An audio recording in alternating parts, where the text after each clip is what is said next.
Ang kwentong ito ay tungkol sa tato na agila. Ano bang meaning nito? Tara na at simulan natin.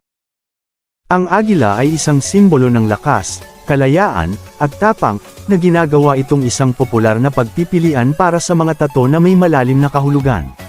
Sa isang disenyo ng tato, ang agila ay maaaring ilarawan sa iba't ibang mga estilo, bawat isa ay nagdadala ng sarili nitong kahalagahan. Ang pagpili ng mga elemento ng disenyo tulad ng kulay, pagpoposisyon, at kasamang imahe ay maaaring higit na mapahusay ang kahulugan. Tuklasin natin ang isang komprehensibong interpretasyon ng tato ng agila sa 1,000 salita.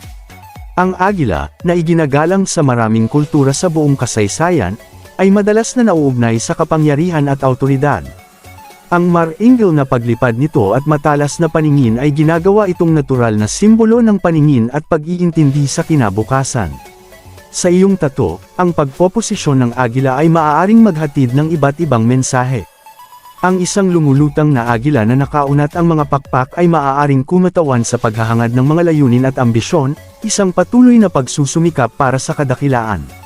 Samantala, ang isang nakadipong agila, maalaga at binubuo, ay maaaring sumagisag ng isang sandali ng ref.